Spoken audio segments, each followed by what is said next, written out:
I'm sure there are ways, but that's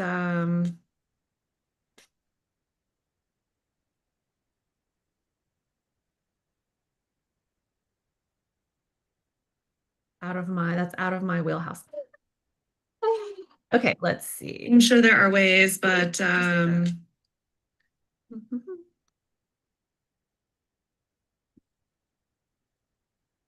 okay. Think we're ready. Yes. Oh my gosh. Let me find you again. Oh, there you I'm are. here. Yay. Good morning, Jen. Good morning. Welcome to the FCBDU podcast. I'm so happy that you're here. I know this has been what we've been talking about this for almost a year, and here we are, finally. Yes, right at about a year. Yeah, finally we're together. I'm really excited for you to be here. I want to welcome everyone that's joining us, whether you're joining us live or you're joining us later. Thanks so much for being here. Feel free to share this content because I'm telling you, this podcast is going to be essential. It's in the name, right? Mental health essentials for dance teachers. It's going to be essential for anybody, not even just if you're a dance teacher or if you're an aspiring dance teacher, but if you are leading a group of individuals in any capacity, you are going to get so much value out of this podcast with us today. So, Jen, thank you again for being here and for sharing your knowledge You're with our welcome. community. Yes, I am excited because as we were talking about kind of before this got started, it gets left out in a lot of things. It We does. don't know why, but we know we want to make up for it Yes, today. At absolutely. least start to, right? We're not going to overload you. We'd try not to anyway. We're going to try not to for sure. But I know in our 15 minutes kind of pre-call that we had before we went live, we were already like getting into so many aspects of this conversation that I'm excited to share with the community. Now, before we get into today's conversation, I want to introduce you to people that might not know who you are, Jen. Yeah. So Okay. Jenn Horton's a psychotherapist and professional development coach. She started learning FCBD style from Liz Malcom, my Mhm. dear friend and Daviani partner, back in 2017 as a way to manage her anxiety and fell in love with the style. And not only just the style, but the way that it affects her own mental health. She currently co-teaches the Divination Dance troupe with Eliza McAdams in San Antonio, Texas, and also offers mindful belly dance classes for students who prefer a focus on growing a positive relationship with themselves through belly dance. I love every last bit of that. I I am do too. so, I'm trying to have the life oh, I want. yes. Oh my gosh. I was reading that and I was thinking to myself, one of the reasons I joined Fat Chance Belly Dance Style was also about the anxiety aspect of not having the like choreography I found was giving me so much anxiety that I wasn't Oh, enjoying wow. what I was Yeah. doing. And I almost quit dance because I was just having way too much anxiety about it. And just the improvisational aspect, I was like, okay, this is something that feels a little bit better for me, like way less stressful, which I know is not the case for everyone. So when I read that in your bio a couple months ago, I was like, oh my gosh, yes, this exactly. So I know that there are Exactly. other reasons why it helps with our mental health and our anxiety, but I just wanted to connect on that feature. Oh, yeah, this dance style is helpful in so many ways. And I'm almost afraid to get into it because then I'll just get completely sidetracked into like every single way that has helped me and that I've seen it help other people. I'm just glad that, as teachers, we have an opportunity to offer that to other people who want that. We can't decide why people show up to class. Right. But for those who do show up for that purpose, we're able to create a space for that. And I love it. Yeah. And that's so important. And I think that a big part of today is going to be that understanding that as teachers, as leaders, as guides, whatever you want to call yourself and whatever aspect of it that you show up, is that we are responsible for creating and holding this safe space for people that show up to our classes. Yes. So I'm really excited about that. Yes. So the first topic that we were going to dive into today is this concept of teacher first living. Yes. And I was reading through the outline and I was reading through your ideas, and I wanted to start off big and talk about what does teacher first living mean? Okay. So to me, as I define it, this means that your needs come first, which I think when teachers hear that, that can sound a little scary. And we're going to get into like feelings, big feelings that we may have around thinking about that in a second.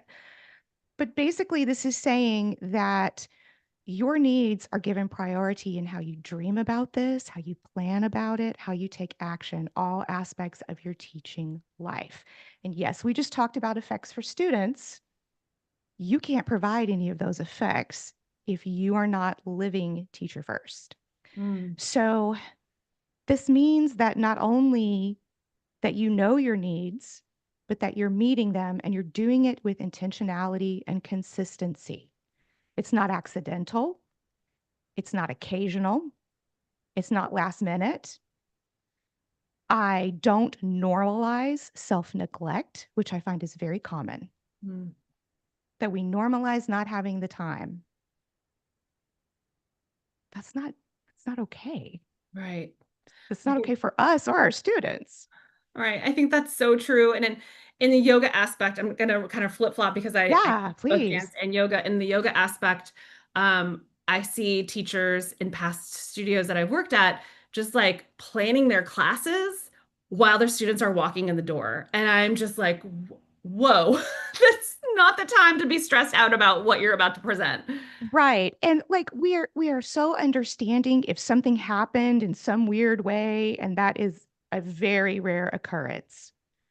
Right? Because think about your mental state if that's what you're doing. Like how rushed do you feel? Like what is happening with your nervous system when you are operating in that way? And then we'll probably get into mood contagion later, but my mood as a leader is contagious. Everybody's mood is potentially contagious, but mine is especially contagious. So if I'm coming in that rushed state, in that distracted state, like well, why is everyone acting so rushed and distracted? I literally set the standard at that Yes. point. So if I'm going to be teacher first, I'm not going to use self neglect as a strategy. I I think you talked about being the guide. I have that here. Of course, I'm going to look at my notes too, right? Yeah. I'm the guide. I'm the bridge. I'm the connector. I'm the wisdom keeper. Am I going to offer as a wisdom keeper someone a book that's frayed and tattered and 5 pages are missing and expect them to be able to get any wisdom out of that book? It's going to be really difficult. Right. I have to keep me as the book in good shape. Or I thought about the image that kept coming to me when I was thinking about this was like on the bridge analogy. If you go out hiking and there's just like a log thrown across the gap, okay, well, if I'm out on a fun hike, maybe that makes sense. But if I'm teaching a class, I can't just be the moldy log thrown across a gap to get from here to here. I Yeah. need to be an actual solid bridge that is trustable. We talk about trust in this style all the time. Hmm. Am I trustable? How do I make myself that solid, trustable thing? It is by putting myself first. My needs have to be met. They cannot be secondary to everything else. Um, I think you said this earlier. I don't know if you said it, maybe it was before we got started. Our condition matters. Yes. Yes. It's true. Right. So that's essentially how I define it. And I know we're going to, because I've seen we've plotted this. We're going to help walk you through those of you who are going, that feels really selfish, or that I'm getting some uncomfortable feeling or feeling of resistance to hearing that. We're going to address it. Yeah, and if you're joining us live, feel free to ask some questions. And I know Oops, it's good because sorry. see. Feel free to ask questions. Walk you through those of you who are going, that feels really selfish. Oh my gosh. Or that I'm getting. We're I've talking got to you, clearly ourselves I've now. got you playing on the other on the other channel. And so I just want to like kind of shout out to people that are joining us live. Hello, Alpha Mink, Far North 3, Maria Iosef is joining us all the way from Greece. Ambrosia, Belly Dance Oriental, and Eliza, which there you go. Hello, Eliza. Here. Yeah, so if you have any questions for Jen or anything that is resonating with you, feel free to chime in the chat and I will be checking in on that. Jen, I know we're going to get into some of that, but I was telling you before the break a little bit about our last teacher training course and some of the things that we shared with the upcoming teachers as far as being, that safe space for your students and the way that you show up is creating that container for them to have that safe space. Um, and just making sure that you show up in that aligned way, like your energy aligns with the Mhm. type of experience that you want your students to have. Um, so would that be kind of like that teacher first living? It's kind of tied to that? So the way that I see that is if you can't make yourself and your environment a safe space for you, Mm, how are you going to make it that way for other people? hmm Whether, no matter what you do, the way that you treat yourself is going to spill out into the world in other ways. Your self neglect is going to be evident. It is going to be a part of the story. And none of us is perfect at this, right? I don't want anyone to, start beating themselves up because they didn't drink all their water yesterday. Okay. This is just your, I know we're all going to grab our water right now. So this is just your sign that like, hey, am I paying attention to this? Because too many of us go on autopilot. We've put things on autopilot or cruise control or whatever the analogy needs to be. And we haven't said, hey, how am I really treating me? mm, hmm This is important because if I want to enjoy teaching, not just now, but for years to come, right? Teaching has a cost. I think a lot of people go into teaching because they were a student and they really enjoyed it. hmm Okay, well, now you're a teacher. You're in a different role. It's just like when you go and take the lead role in our dance style, right? When you see these new folks that come in and they've never taken the lead and then they take the lead for the first time, you're working a different neural pathway. And so the moment you work that new neural pathway and you go, oh crap, I just forgot every move that I ever learned because I haven't accessed it in this neural pathway mm. regularly. Okay. So I'm going to get lost in the weeds of my own self here. If we're going to build the container, we have to be able to be the good container for ourselves. Yeah. If we can't do it for ourselves, then really all you're doing, if you're acting like you're doing it for other people, is you're putting on some type of like pseudo fake performance of it. That's very performative. People are going to catch on to that. hmm And that's going to go back to your integrity and trustability. Yeah. Yeah, what you just hit on is so important. So that authenticity and that trustability and just being able to show up as a teacher is so different than showing up as a student. And I really want to kind of dive into this for like we're going to go off on the deep end for a second. Like Yeah, let's dive, do it. Let's do it. right? So I think the reason one of the things that we were talking about in our recent teacher training because we have conversations and people ask really great questions about like how do I deal with imposter syndrome or how do I market to my students, like all of these things. And the thing about being a teacher versus being a student is for me thinking about your why. If you want to be a teacher because you think that's the next step and that's the way I'm going to grow in my dance, maybe kind of readjust your why because you don't want to show up as a teacher expecting for your students to fulfill something that you are missing in yourself. Exactly. Oh, that's so wise. And when we look at why, I think sometimes when people talk about their why, they can get really intellectualizing about it. And it kind of sounds like a Google spreadsheet or something of like socially acceptable reasons of why I should want to be a teacher. And it Right? can become very performative. And we have got to have the courage to be fully honest with ourselves on an emotional level. Why do I want to teach? Mhm. Which I've got some exercise, some things on down as we get into this list, but I just kind of want to like sprinkle that over the top here. Like, you really need to know what need are you trying to meet for yourself? Because it's okay to meet your needs through this as long as your needs are safe to be done in this role.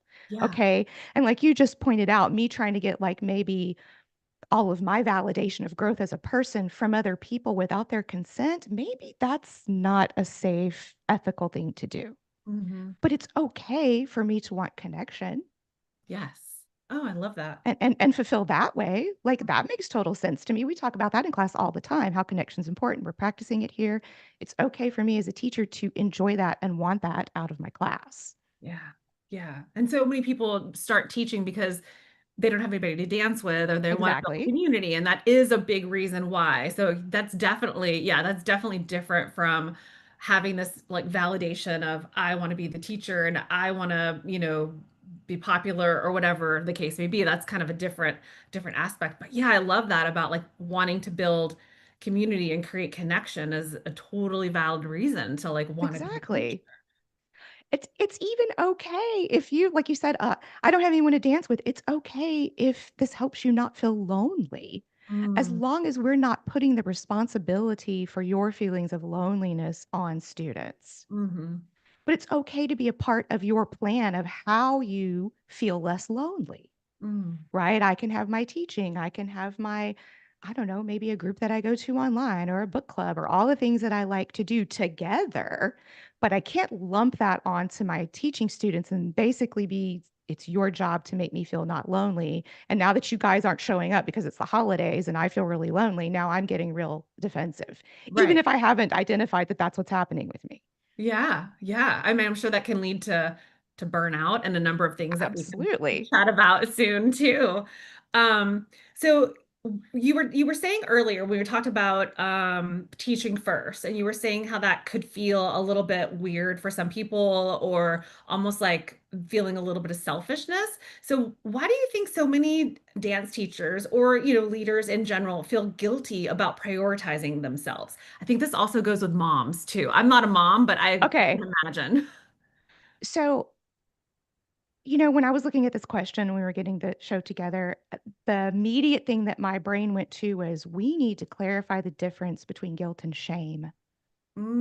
Because Mm, what I find is that a lot of people who tell me that they feel guilty about something are actually feeling ashamed. I'm mm, not saying they don't feel guilty. We're going to define both of them and talk about both of them. So, guilt will say, I have done something harmful and I need to not do that anymore.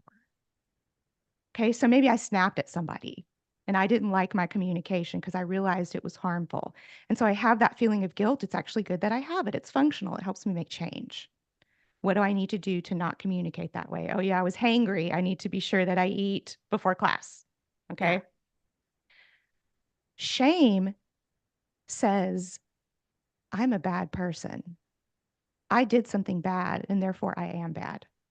Mm, And so, what a lot of people can get into is having these feelings, these negative feelings about themselves, and interpreting these negative feelings about themselves as guilt. Because a lot of us aren't taught about shame. right. So it kind of depends on how we're interpreting our feeling about putting ourselves first. Do I feel bad about putting myself first because I think I'm harming someone? And that's interesting if you think that you're harming someone because you're meeting your needs. Mm, Okay. Are you actually harming someone because you're meeting your needs? And you need to take a look at that because are there people out there who harm people to meet their needs? Yes, there absolutely are. That's what abusers do. They mm, have a need to, that's a whole nother conversation. They have a need and they meet it through abusing people. Okay. yeah. But for most of us, that's not the case. If I'm going to drink my water, I'm not abusing anybody. If I'm going to eat nutritionally, I'm not abusing anybody by doing that. Now, those other folks might feel inconvenienced by the fact that I am now taking care of myself. And this is where we can wind up treading into shame territory. Mm, I begin to feel like a bad person because people are, oh, they're inconvenienced. They're not happy with me. I'm not a good person. mm, Well, that's not true. And a lot of us, if you're someone who deals with that, and we'll talk more about this at the end as far as resources, that's something that's really difficult to work on by yourself. mm, If you have core messages and beliefs that say that you are not a good person, that you are not worthy, that you are not good, that you are not capable, especially these folks maybe that deal with imposter syndrome chronically. Mm. I don't recommend working on that by yourself. I mean, look at all the distortions. You can already hear them as I say them out loud. Well, that means this in here has kind of got the wrong prescription of glasses on. Mm. So are you going to wear a wrong prescription of glasses and figure out this problem? Probably not. You Right. need someone to help you correct, get the right vision on so that you can work on it. Um, on the guilt side, I typically find it's like misplaced guilt again. Maybe I do think because there's a cultural thing here. So there could be cultural things related to just the culture in general or related to gender norms or things like that, where it may be that I have been taught that if I put myself first, that I have violated and done harm to the ecosystem in some way, to the way in which that operates. So this is something from work that you have to do to unpack if this is you. And A, determine logically, am I actually doing harm? And B, if I am, what do I need to do about it? And I'm going to argue that there's some types of harm that we don't need to change because some of this, if I look at gender conditioning and some social conditioning, yeah, me putting myself first is very harmful to the patriarchy. It's very harmful to capitalism. So It's very inconvenient. harmful to all kinds of things that, if those things are important to you and you don't want to do them harm, okay, then you're going to have to change your behavior. But yes, you are going to push back on structures and possibly harm them. And that's why we get that weird feeling and push and pull and like I don't know if I want to deal with this. Yes, it's going to be uncomfortable. If Mm. you're going against and in many cases putting ourselves first, especially as women or in other situations where it is against the norm in our culture to put ourselves first. I think communal culture, this can be something where it's more difficult to do Mm. if Mm. that's your culture. How do I find a way where I can do this within the context of my culture that makes sense? Like Mm. that could be a whole friggin' workshop, honestly. Yeah, no Like, kidding. so that's where I tend to see that guilt kind of misplaced because yes, I am receiving a message that says that this is harmful. Yes, it may actually be harmful to this system, but does that mean that I don't need to do it? Right, Can I let that go? right. So like, yeah, if I'm teaching dance classes, this isn't the case, but I'm just saying, like if I'm teaching dance classes every single night, or let's say 3 times a week, and my partner feels like, hey, you're not home and I want to spend time with you, that can be kind of a challenge. But is it just that it's inconvenient because you're not at home making dinner? Or is it like true, true guilt? Are you just being shamed or, that kind of thing? Because that's Right. kind of a thing that I hear come up a lot with dancers who, especially when they, had been at home every single night with their family, or they had taken on all these responsibilities because they had time, and they finally decided they wanted to do something for themselves. Maybe the kids moved off, or they're in, now they're old enough, or whatever the case is. And that's where I meet a lot of women, is like they're finally at a point where they're like, I can now do something for myself. And they Yes. start doing it, but they're getting this pushback from, because it's different Of than course what they their family are. was used to. Okay, so if I go down to like ecosystems theories and things like that, right? This ecosystem wants homeostasis. It wants to not change. And even when you're doing the change and you're feeling excited about doing it, even you're going to feel kind of weird about it. It's not going to feel like the normal. It's just like we talked about taking the lead role for the first time and Mhm. not having that neural pathway for it. And so it's going to feel uncomfortable. One of the cognitive distortions that we work with a lot in therapy is feeling versus fact. So understanding that just because I feel some kind of way does not mean that it is fact. I have to investigate that and find out if that's actually true. Just because I feel uncomfortable, does that mean that what's happening shouldn't be happening?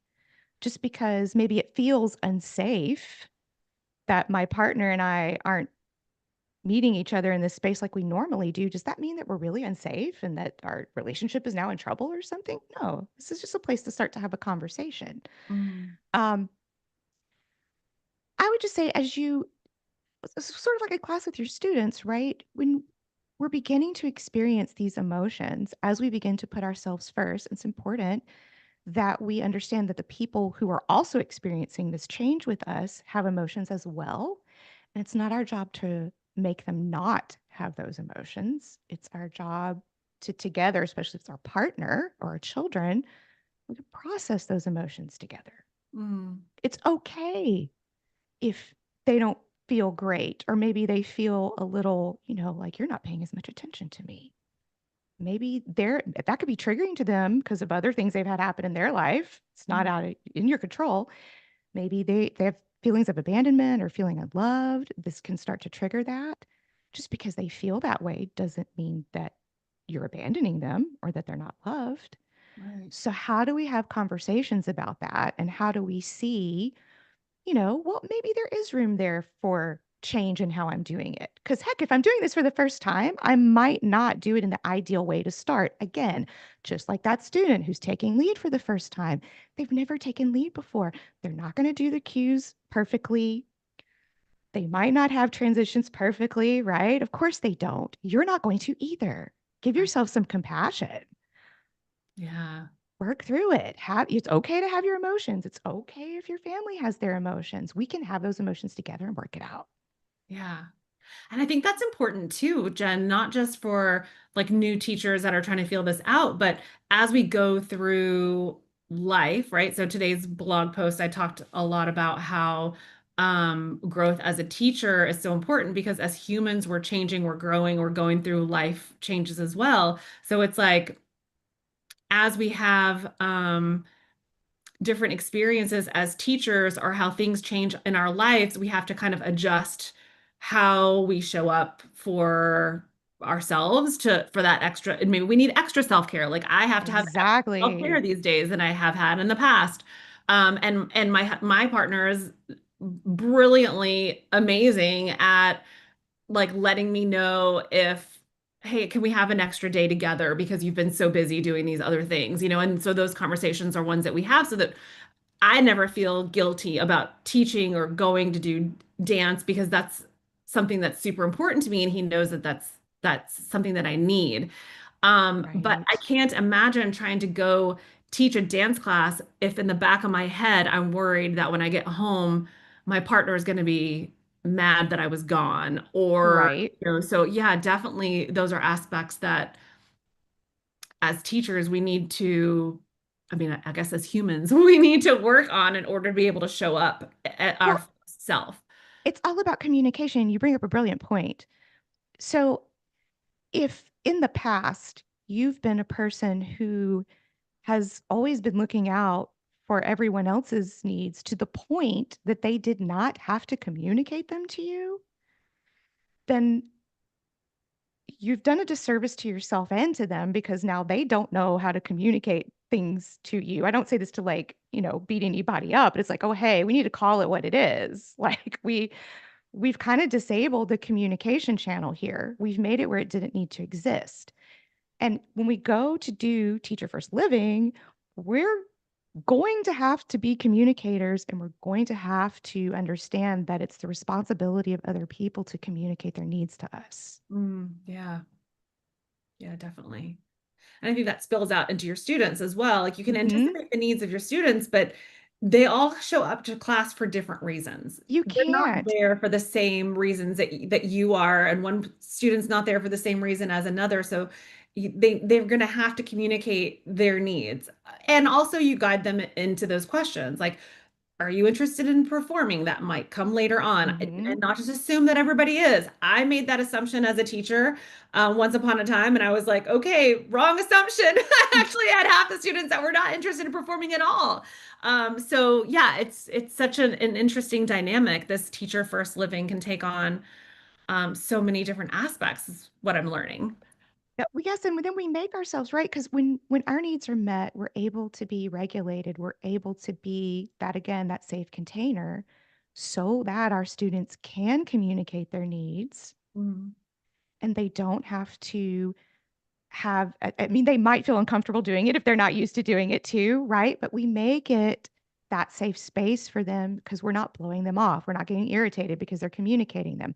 Like Mhm. we're able to be regulated and open and able to receive what they're putting out there Yeah. because they're exploring what this means as well while they're in class. And as a teacher, we may not want that to be the case, but that is the case. You know, we may want to be like, I just want to show up, to show people how to do moves, and we just have a good time.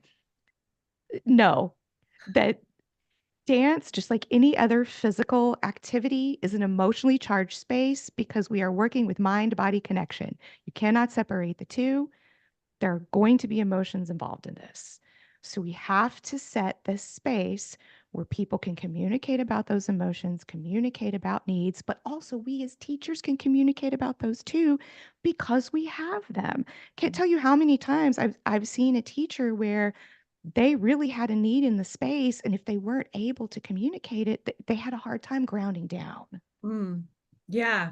Yeah. And you bring up so many good points too, like that in that aspect of grounding and of course the mind body connection, right? I cannot state that enough. We're asking people not just to move their bodies in ways that they maybe haven't done it before, but we're asking them to move their bodies in a room where they might not know anybody, while they're looking at a Mhm. mirror, while they're potentially showing their parts of their bodies that they're not used to showing off in public. Like there's so much Yes. around that, and it can bring up a lot of emotions, and it can even cause your students to act in ways that they might not normally act, just because they have this like nervousness or this anxiety that's bringing up Yes. things.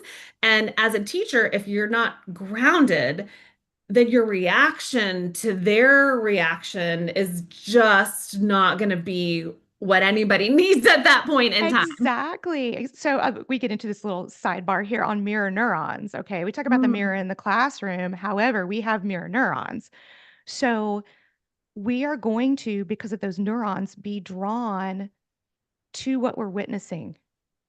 Okay. So it's important for me as the teacher, right? Because I am going to have these nervous students. mm, I've got to have this very grounded, very calming, welcoming. How am I doing that? Because I'm taking care of myself right. so that as they're up here in their nervousness and stuff, they keep seeing me down here in mine. And as they keep seeing me there and I'm not moving, they will slowly come to meet me. Yeah, If I am not regulated, okay, and they're up here, I'm slowly going to go up and meet them. right, And next thing you know, we have the dysregulated classroom. right. And that's where we get into so many aspects that we've talked about in other podcasts, so I can link them below. And we've also talked about in Ask Carolina, where we have, students that we feel are disruptive in the classroom, or where we're butting heads and we can't seem to clarify all of Mhm. that. And some of that could be our own state of mind and our own energy, and just like that, it sounds like that, like mirror neurons, where it's almost like Exactly. now, not necessarily like yelling, but no, you're yelling, and now you're yelling louder, and then this person's yelling louder. You and just And we get just keep kind of, going up the ladder. yeah, Well, you just get into this space that's like not helping anybody. the other thing I want to bring up that you kind of alluded to was that teaching has a cost to you. Mm, If you don't recognize that, you're in trouble. Teaching has a cost. It has a cost to your energy. It has a cost to your mood. It has a cost to your nutrition. I mean, because it requires extra calories. It really does. Like all this going on here, plus your body, you're burning more. You need to look at what you're eating. You need to look at how you're hydrating. It has a cost to you. If you're not intentionally understanding that and putting that first, then again, I mean, you're just showing up like the moldy log thrown across the barrier there, and then it's really hard for people to be able to feel like this is a completely safe space. mm, yeah. Because it's like, and I mean, you're gonna have some people, yeah, that they can go ahead and cross that. And again, yes, please give yourself grace. We're all gonna have moldy log days. I guess that's just what I'm gonna call it. It's going to happen. It's okay. If I notice that it's happening more often, then I have a duty to myself to ask questions. What can I do about this? What needs to change? What is happening? So that I am not committing self neglect. We've got to call it what it is. I'm so tired of the word self care. Mm, I have started just immediately asking people why they're neglecting themselves. Wow, Jen, when you put it that way, it just really, it doesn't, instead of thinking about something that I have to add in order to take care of myself, it almost makes me think about what do I need to stop doing? Like, what can I just let go of so that I can take better care of myself? And that just totally shifted my mindset on that. Thank you. You're welcome. This is so many of us have normalized self neglect. Mm, And it's not because we wanted to have that perspective. It is because a lot of times our society has normalized that. And if we're going to live in a way that's going to keep us from being burned out and have joy and do what we need to do, we've got to challenge normalization of self neglect, mm, especially as women, because we get told in a lot of places that that's how we're supposed to live chronically. right. This is not okay. It Mm, is not okay. And it's just like with, I know it can sound really unfair, but I work with people all the time that are, victims and other things have happened to them. And it really sucks that they're the ones that have to do all the work mm, to put themselves together to get this body and this mind in a state where they can live and enjoy life. And they weren't the ones that did that to them. I understand if when you hear this, you feel tired, resentful, bitter, all kinds of that. It's okay. Allow yourself to feel that and then also understand, let's make a plan so that we mhm, can get beyond that and actually do the things that are going to make us feel good.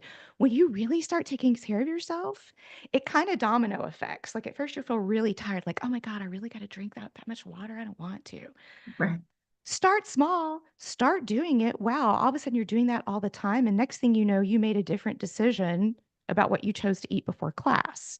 And you Mhm. didn't like just slam the monster down. I say that because I'm the one who chronically will also be wanting to slam a monster down.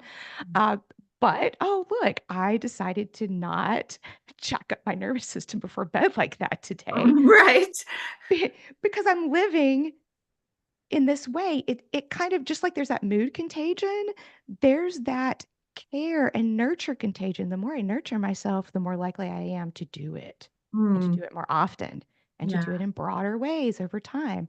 We're not here to say today that you all of a sudden have to fix all of your nurture. You can't do it like that.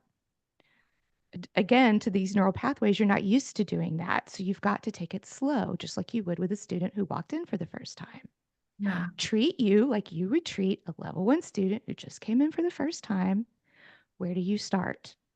Oh, I start with a foundational movement. Oh, first, I know Deanna, because I've seen you do things for like the figure eight. Like we're just learning how to kind of go back and forth. Yeah. How can I just learn how to go back and forth? Yeah. Let's start there. What does that look like for me with nurture? Nice. Thank you. So for teacher first living, I guess um we can challenge people with the question of how are you neglecting yourself in a way that's inhibiting you from showing up as your best Yeah. self in your class? Yes. And we've got to call it what it is. How are you neglecting yourself? Because you are. We all are. All right, comments in the YouTube channel. If you're listening in, let us know in the comments what's something that you are going to maybe stop doing so that you can show up as a better teacher, as a better dancer, as a better leader. I would love to know.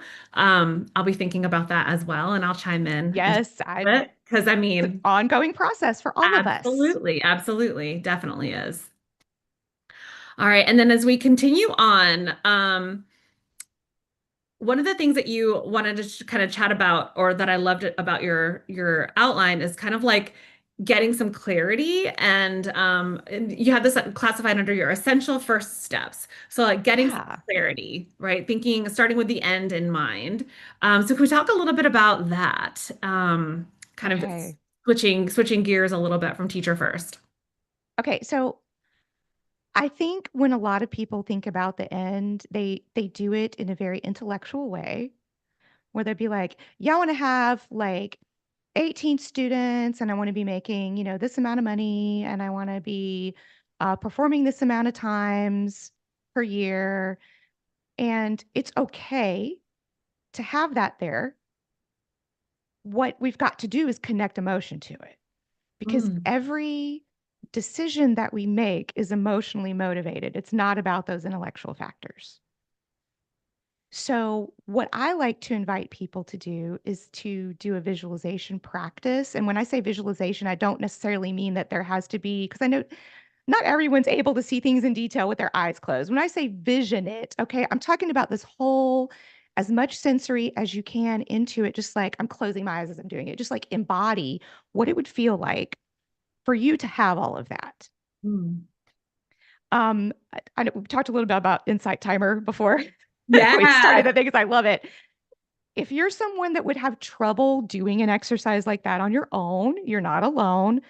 You can go to a place like Insight Timer or some other meditation resources that can help you do like a 15-minute or less meditation on that and just really embody, see, feel, taste, touch. What do I experience when I think about being in this ideal state? And I would say, think of it like a dream, dream big.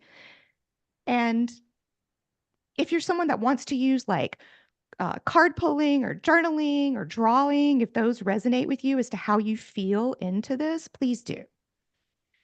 When you do this, I think it's really helpful to maybe pull out 3 words at the most that kind of encapsulate what that feeling was for you, or Mm, what, if you were to have the ideal state as a teacher, what is it giving you? mm, Okay. And then you get to use those things to make your decisions. Because if I'm just using the spreadsheet with these numbers to make these decisions, I'm not meeting my needs. right. Because I could be making, I don't know, let's say you're making a gajillion dollars as a dance teacher. Like, that's fantastic. But at the same time, if you're miserable, what good is it? Right. You could have a ton of students, but if you're miserable, what good is it? Right. And this is exactly the reason why I quit my corporate job, right? Because it was like I kept climbing the ladder and like intellectualizing the goals, right? And then I got there Mm-hmm. and I was like, yeah, this isn't actually, I thought I'd feel something when I got there. And it was all I felt was disappointment for not feeling anything. Exactly. So, I mean, there are no official, like, correct 3 words that you would feel, right? You might feel like joy, freedom, and fun. Those might be the things that you come up with. So then anytime you go to make a decision, is my decision about this going to have me feeling joy, freedom, and fun? Is how I'm constructing my classes leading me to feel joyful, free, and fun, if those are my 3? How am I setting myself up to feel that way outside of class by how I'm doing my nurture so that I show up able to prioritize those things in class for me? Yeah. I mean, I guarantee you, if you go to a class, I'll use those 3 as an example, with a teacher who is living joy, freedom, and fun, how much are you going to enjoy that class? Oh my gosh. You're going to love it. So many light bulbs just went off for me. Yeah. Like, no one's going to care how technical you are. Right. They're going to just enjoy being there. Let all that other stuff follow. Yeah. Oh, I love that so much. One of the things I was telling the students recently in this teacher training was for me, something that gets me feeling the way that any kind of feeling is music. And so I have certain songs that based on how I want my energy to show up for class, based on how what I'm teaching that day, I'm going to listen to a different song on my way to class so that when I get there, my energy kind of aligns with that. So if I'm doing something that's a very grounded, um, movement, like let's say the Mazen shimmy, or I'm doing something that's very slow and sultry, like the music that I listen to is going to be different than the music that I listen to when it's shimmy night. And I want people to Right. feel like joy and freedom and, just like letting things go instead of like feeling grounded and rooted and in that earthy vibe. So for me, it's music. For other people, maybe it's a meditation or maybe it's I don't even like the meal you eat or the jewelry that you wear. Exactly the way you decide to dress up before class. It's your class, you dress how you want. Like Yeah. show up in the way that's going to have you feeling that way. And this even goes down to decisions you make about class space. Like I know not everyone has available to them the ideal class space, but how can you take what you've got and bring it as close to those feelings that you need? Like, what can you do with the lighting? What can you do with the music? What can you do with the space in general Yeah. to help you get there? This is an ongoing process, right? Of just looking at things in their totality just a little bit at a time so that we can get there. Yeah. And like we just talked about, how much are your students going to love that? I have never seen a teacher who was like really engaged and feeling themselves for real in class. I've never been to a class where that wasn't a great time, even if their teaching styles were vastly different from one another. Yeah. It's true. Yes. Oh, I love that. I love all of those points, and it just my mind is going 100 miles an hour because it's Yeah, like how I show up in one studio is different from how I show up in another studio because not that I'm a different person, but the energy of the space or the people are different. exactly. Like the yoga that I teach at this posh studio is going to be that class is going to be different energy than the yoga that I teach with like these three people in my private studio at home. Like it's just different. It's still authentically me, but I'm just Mhm. tuning into, I guess, like a different energy or just noticing how I show up at the different, yeah, different Yeah, aspects. and taking account of that too, right? None of it's necessarily bad, but it's like, well, hey, I know that in when I teach in this particular space that there are these constraints, Yeah. so then how do I stay authentic within those constraints of that space? Yeah, or yes, exactly. The it's constraints or the rules of the space that I'm teaching in, Hmm. or yeah, the country of the workshop that I'm teaching in, like all of these things, Exactly. the culture of the people around me could be different. And so I might have to tone some things down that I normally would do or something like that. Yeah, so that my students, again, it goes back to the students, like so my students feel safe and nurtured and not like I've come in a completely like not reading the room, so to speak. Right. And so I love that aspect of like the clarity, and I'm all about intentional living.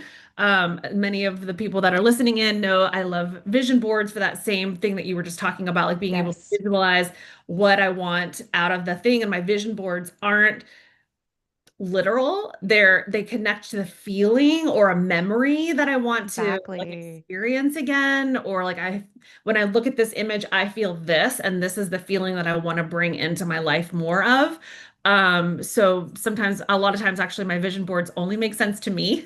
My husband will be like, "You want to do that?" And I'm like, "No, no, no. I don't want to learn how to ski. I just want to live a little more daring and feel a little more exhilarated when I'm doing something new." And he's like, "Oh, I would never have gotten that out of that image, but it made sense to me." No, and that's all that matters. Like I think vision boards are great. I've literally got an image of a card like on the monitor down here because I knew that was the energy that I wanted to have today. So I have it here, right? Yeah. So that we get because we want to have this be an enjoyable conversation, right? If I'm talking about mental Yes. health and teaching stuff, it could get boring or it could get like depressing. We don't Deep. want that. We Right.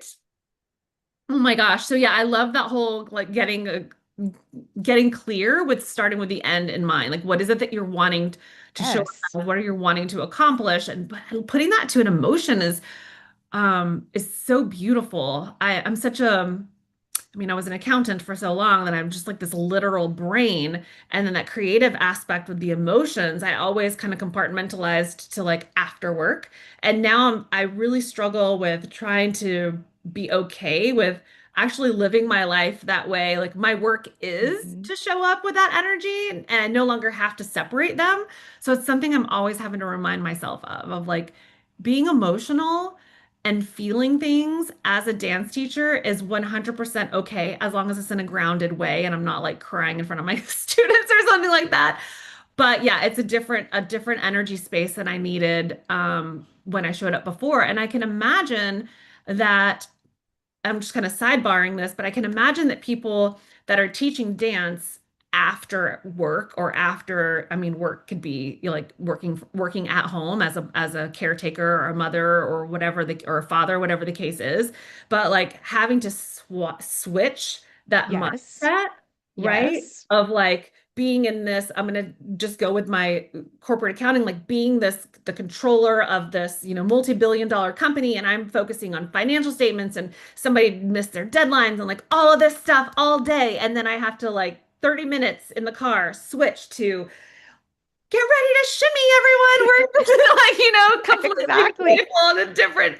Whoa, the mental But health that needs to go into that aspect in 30 you minutes. bring up a great point. Transitions are important. Again, like teaching has a cost. So I've got to understand as a teacher, if I am in that situation, that I'm going to have to intentionally have a transition process.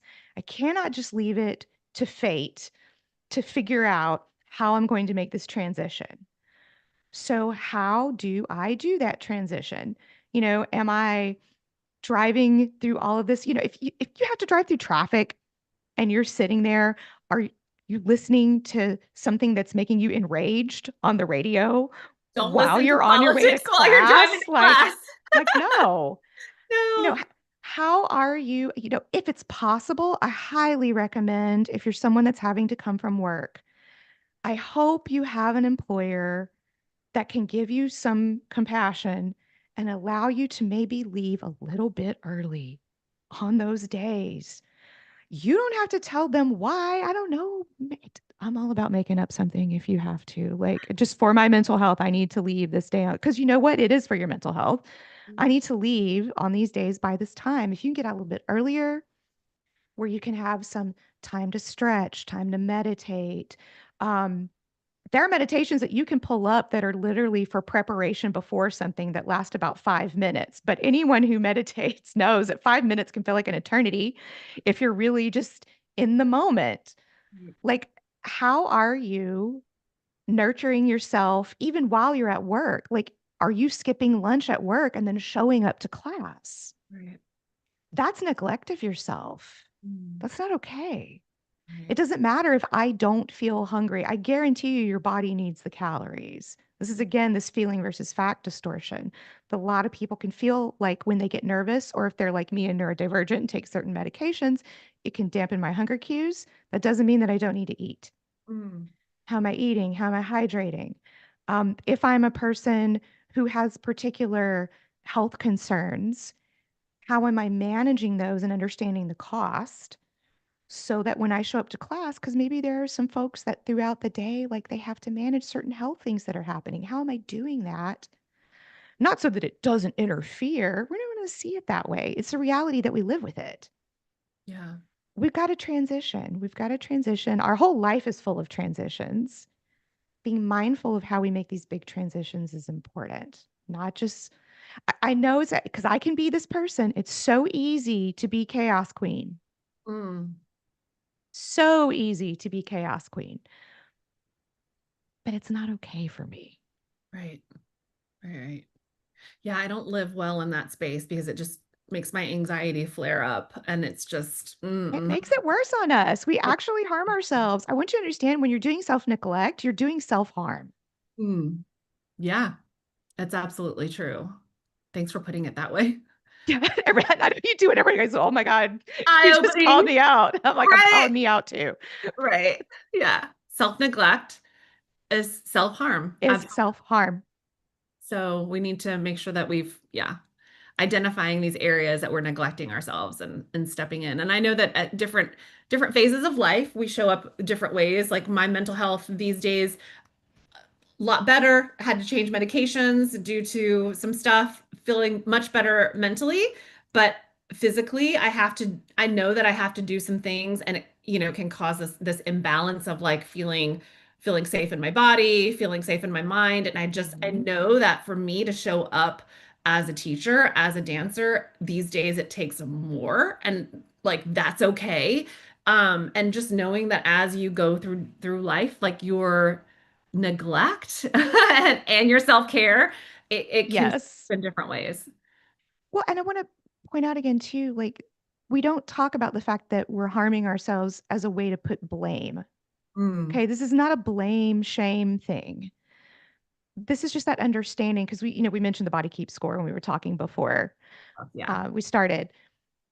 Sometimes all the little ways that little paper cuts that you've done to yourself, all right, not a way to blame you, but we're just going to look at reality on reality's terms. When you've done all these little paper cuts to yourself over time, sometimes there's a tipping point where we begin to have a lot more side effects from it. Mm. And again, not that you need to be mad at yourself about it. The answer is okay, let's admit it and let's stop. If one of your students was actively harming themselves in class, you would say, stop. Right. This is not allowed here. Right. This is not a space for that.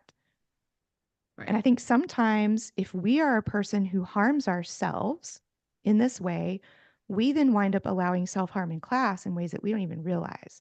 How many times have I seen a teacher allow a student to outright say the most terrible things about themselves in Mm. class repeatedly? I'm Mm. actively allowing someone to say something to themselves out loud that I would never allow them to say to me or to another student. That individual is still a human being. They are Mm. not allowed to talk that way in my class. I'm sorry, that I will get on a soapbox about. Right. Self deprecation and self harm in that way, it's not okay. It's harmful. Mm. But if we do it to ourselves, it's so much easier for us to let it go. Mm. Yeah, that's so true. And if we're trying to show up as our best selves for these Mm-hmm. students and create this safe space, somebody's saying this self-deprecating statements like, "Oh, I'm never gonna get it," or "I'm not any good at this," or whatever, like that's just spilling over into the energy of the classroom. Mm-hmm. And what you said about those mirror neurons, like that makes me Exactly. think like I never thought about the fact that I might not ever be good enough, or and so then it's just putting that out there, and that's just energy that we really need to not just like put in a closet and forget about, but like dig through. And as you said, we'll give some resources at Mm-hmm. the end of this podcast if you feel like you need to reach out to somebody and get some professional help in those areas, then definitely that's those are some other areas to kind of look at. It's neglect, it's harm. It's neglect, it's harm, and we don't want to set a judgmental space. If these folks are being judgmental toward themselves, or I'm being openly judgmental to myself, we're setting up a really judgmental space. And then I got a new person walk in and they're self-conscious and they feel that judgmental vibe, even though we're all being real sweet and it's not conducive Right. to safety. So I want to just kind of stop here for a sec, not stop here for a second, but like Yeah. pause here for a second and point out that, I often get teachers bringing up questions of how to deal with certain students or how to deal with certain issues in their classes that they're not sure how to manage. And it almost feels like I want to ask, like, if you're having students that are constantly saying bad things about themselves, yeah, it's almost like, well, let's step back. And I understand you're asking the question about your student, but what are we not doing in class Hmm. that is making the students feel like it's okay for them to talk to anyone, including themselves, in that way? In that way, right. Yeah. Well, and we don't control if they do this in their brain, just quietly where we don't see it. Okay. And we cannot, I mean, if we're going to get super honest with ourselves, we don't control people. So we can't control the behavior, but we can decide what behaviors are not acceptable in class Mhm. Yeah. and We make that very clear. Yeah. And that's one reason we have the community code. So if you're not Hmm. feeling like this isn't something that I feel comfortable talking about because it's motor neurons that I haven't had to use Hmm. before that don't have that connection, I guess, if you will, then we always have that community code and you can use that as your guide to bring into your classroom and just say, hey, here's the community code that we use in studios all over the world, just to kind of make sure that we're all on the same page and use that as your guide or your tool to kind of go through. So there are tools out there that you can use in your classroom.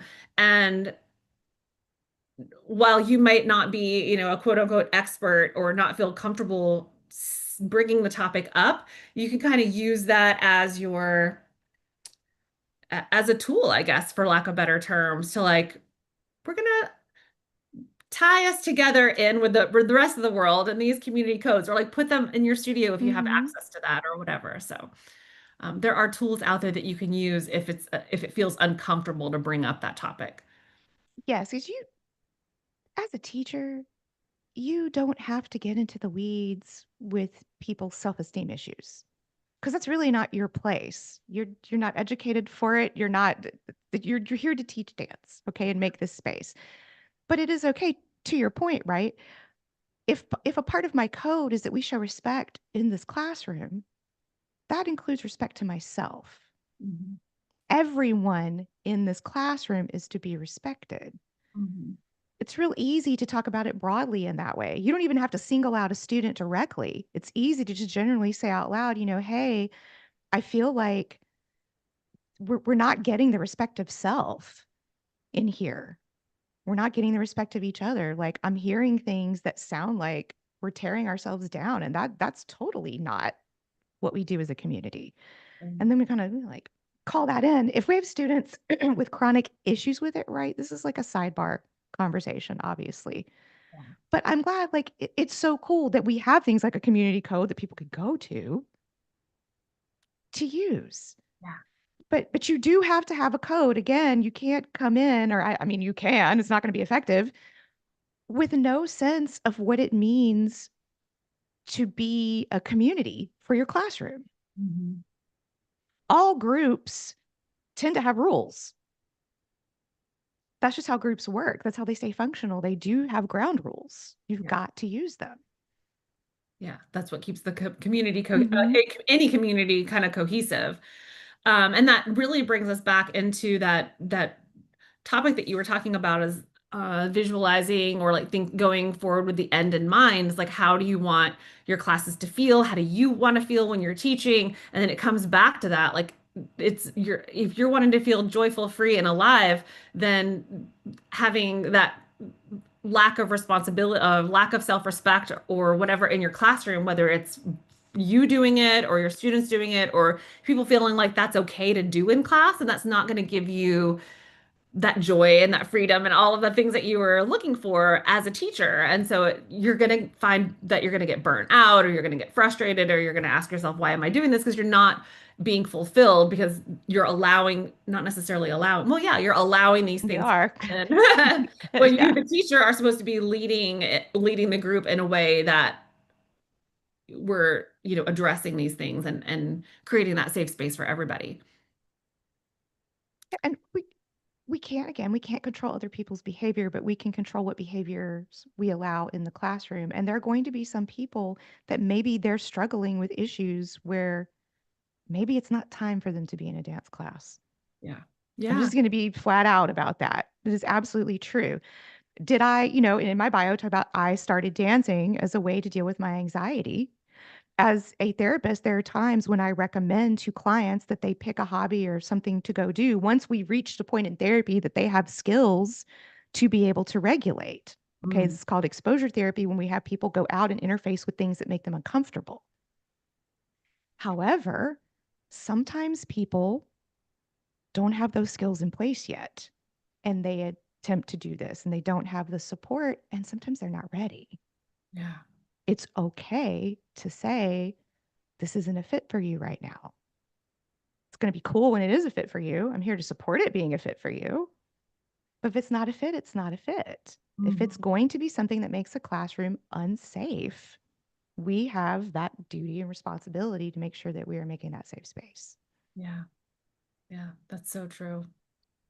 And so, um, I would like to talk a little bit about, on that note, I would like to talk a little Yeah. bit about boundaries. Yes. So boundaries as a teacher, with your students, especially like to maintain your own mental health, um, safety, but also that boundary that you may have with students when maybe they aren't regulated or like what are some of the top, I guess, top boundaries that you would suggest as a teacher? So I think in the visioning process that you do, this is where a lot of your boundaries are going to come from. What boundaries do I need to have to feel this way? Mm, Okay. So I'll use myself as an example as like a teacher with ADHD. One of my boundaries, right? Boundaries are for me. This is what we're going to be clear with the boundary. Boundaries are for the person who is setting them. They are not for the person that I'm talking with this about. So Mm. some people get it confused and they're like, I set a boundary, but they violated it. I'm like, if it's for you, they can't violate it because this Mm. is not an ultimatum. This is not a line in the sand. I'm not saying this to try and control this person to make them change their behavior. That's not a boundary. That's a threat or some type of coercion. Yes. Okay. Can you just repeat that? Because I think that is super, super important. What is a boundary? Okay. A boundary is a contract with myself. It's only a good contract if I uphold it. Okay. So again, back saying, okay, I'm a teacher who has ADHD. I don't teach classes distracted. That's a boundary. Mm. Okay. So, how that might play out in class, what if I have a lot of sidebar conversations going on with students who, for whatever reason, are just not really present in class today? It's okay for me to say to the class, hey, y'all, I don't teach class distracted. I don't even have to explain that. Right. So I literally don't teach until everybody's like ready to receive. Now, that's just me and how I would handle it in my boundary. Some of y'all, the stuff can be going on and maybe it doesn't even bother you and you can go ahead, but I can't do that. So I have a boundary with myself, right? My contract.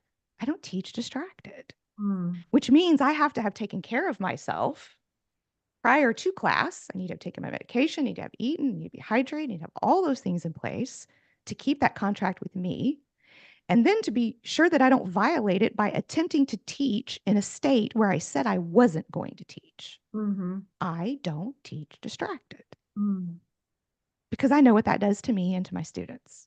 Yeah. Okay, so there's an example of a boundary. There are many, many different boundaries that you can have. The main point being, though, is none of them can be about trying to control someone else's behavior. It only has to do basically with what you do and don't do in a situation. So, like with payments, I hear this a lot with people, oh, and they're not paying their stuff on time, and I don't want to communicate with them about the fact that they haven't paid. Okay, so you don't have a boundary with yourself about money? Mm. There's no boundary there. Mm. So it can be, I don't teach students who haven't paid by the 15th. Okay, there are nice ways to say that. Like, I'm not just going to, I just don't teach students who don't pay by the 19th, right? It's like, Right. I could be like, I only hold enrollment for people who have paid by the 15th. It's okay to say that. There's no need to even explain that. That's just a boundary that you have because you've got maybe space rental fees that you have to pay, other things, but you don't owe them that explanation for that. That's just simply your boundary. You've got to have your money. And we need to be honest about this. I don't think we talk about money enough. It's true. It's You true. know, it's okay to need your money to be able to teach. Yeah. That's okay. Um, I don't teach in spaces where people are actively like transmitting sick diseases. Okay. Like it's, if that's a boundary, that's a boundary. We ask those students to leave who are actively sick. They don't need to be like coughing and fever and all these things in here and they just didn't want to miss class. No, I don't teach in that situation. I don't teach Right. people that are actively got a communicable disease. Right. So, Yeah. what I, I find is that sometimes people, again, will get into threats and think that they're boundaries. They will wait too long to communicate a boundary, which will make it more uncomfortable. And mm. I can be guilty of this just as much as anybody else. We've got to know our boundaries. We've got to communicate them from the start so that we don't have this even more uncomfortable conversation later. Because when we haven't been holding it, the student didn't realize it was a boundary because we weren't holding it. Yeah. And now we're asking them to suddenly recognize this as my boundary and respect it, even though I haven't acted like it was one from the start. That's a big ask.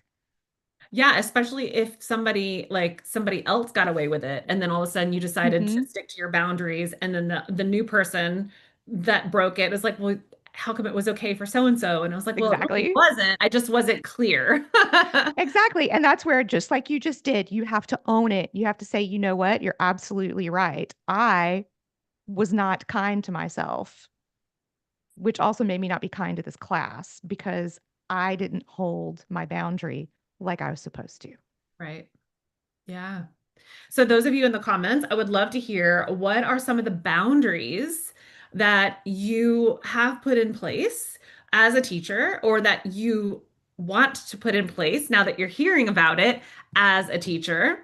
Yeah. And then, Jen, I would love to dig a little bit more into just just so that people have the understanding of the threat versus the boundary, because I think that especially, I mean, I've seen things on social media and you're like, that's not a boundary, you just threatened me, or just something like that. I really liked that clarification. Like for instance, I mean, my boundary for myself is one of my boundaries for myself is that I do not teach night classes more than 2 nights a week. So if I'm already committed to 2 nights a week and somebody needs me to, let's say, sub a yoga class or wants me to teach an extra class or a private lesson, I just say I'm not available. Yeah. And I used to feel like really, really guilty about that, but that's just my personal boundary. Um, it's not up to, I love that you were like a boundary. It means that you're the one that's responsible for that, Hmm. as opposed to me telling someone else you violated my boundaries. Like that's not a boundary at that point, you were saying. Like that's more of like, Not in the sense of that I'm speaking about them. Now, I'm not going to say that Webster's dictionary doesn't have some definition of a boundary. right. that that is different, right? Because some boundaries are for other purposes are lines in the sand. That's not what we're talking about here. If it's a line in the sand, it's with yourself. Hmm. You have to stick to it. That's because you're the only one that can. We're not here to coerce or threaten our students. That's not a safe environment. Okay. But however, that does not mean that all students are appropriate for the environment at that space and time. Mhm. Sometimes, because of our boundaries, we will have to ask a student to leave, or we will have to ask a student not to return, or we may have to temporarily maybe suspend time that a student is there, or we may have to ask them to show up in a different way. This can even have to do with things like hygiene. Okay. Some people who have poor hygiene are not aware that they have poor hygiene, are not aware that they smell bad. I'm just going to be upfront about this. These are things that can happen. It's okay to have a boundary about that. Mhm. That goes down to some safety. That goes down to some like comfort issues too, as far as class. It's okay to ask those folks, but we don't go, if you don't smell better by next time you're in class, you're not allowed to come here. Right. It's like, no, so I have standards for my community. Like, I need this. We're talking about our needs. Yeah. I need this to be able to teach. Right. So anyone who comes, like, are you? And these conversations, yeah, they can feel delicate because yeah, it feels weird to talk to somebody about that. So that's the thing we normally do. But we can do it in a compassionate way while still having the boundary. Yeah. We can set up ways to, help a person like that be able to fulfill those needs if that makes sense for us, right?